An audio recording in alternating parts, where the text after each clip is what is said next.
ملي یووالی د ملي ویاړونو او ارزښتونو د ساتنې یوازینۍ لار ده.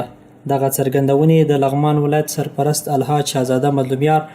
د هیواد د سیاسي خپلواکۍ د بیرته ګټلو د 99مې کلیزې د نمانځنې په ویاړ جوړه شوې شاندارې غونډې ته د وینا پر مهال وکړي، چې د ملکي او نظامي ادارو د رهبرۍ او مسؤلینو ترڅنګ پکې د اجرایه ریاست سلاکارانو فریدون خوځون، شیرشاه نصري،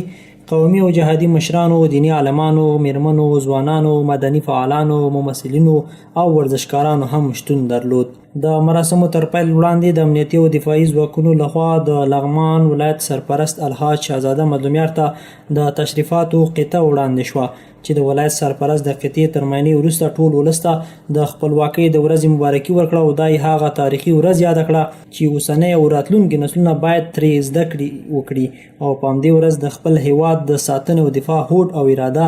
نوره هم قوي کړي. ښاغلي مظلومیار په جوړ شوو مراسمو کې پر ځوان نسل غږ وکړ چې د فکر او قلم لاره خپله کړي، ترڅو د ستر غازي امان الله خان ارمان پوره او افغانستان یو ځل بیا یو ځواکمن، واکمن او سیال هیواد شي. نوموړي د ملي یووالي حکومت له مشرتابه او په ځانګړې توګه د هیواد له جلالالمآب ولسمشر هم مننه وکړه چې د بنیادي خدمت لپاره یې اماني لاره غوره کړې او د یو مترقي او متمدن افغانستان لپاره اساسي کار او تلاش کوي. همداراز یې د ټول هغه کسانو څخه د زړه له کومې مننه وکړه چې د خپلواکۍ د ورځې په ویاړ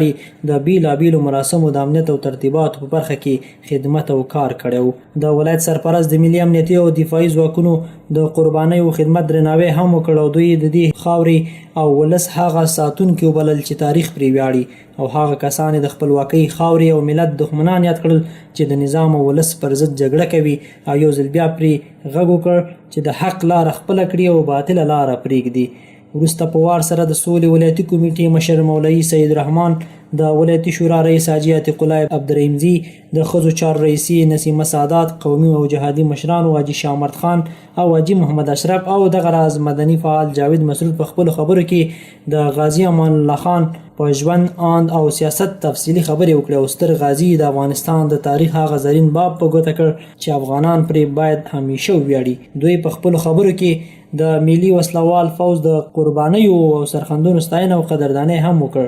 او په ولسونو یې غږ کړ چې په روانې ناروا جګړه کې د خپلو دغو اتلانو ملا ور وتړي. په جوړ شویو مراسمو کې د سرتیرو د تقدیر ترڅنګ د بیلابیلو ښوونځیو د زده کوونکو لخوا د ازادۍ ترانې او دغه راز د لغمان د تیاتر د ممثلینو له لوري د وطنه مورې زموږ تر سرلیک لاندې تمثیلي ټوټه هم وړاندې شوه چې د ګډونوالو لخوا تشویق او د هڅونې وړ وګرځېده.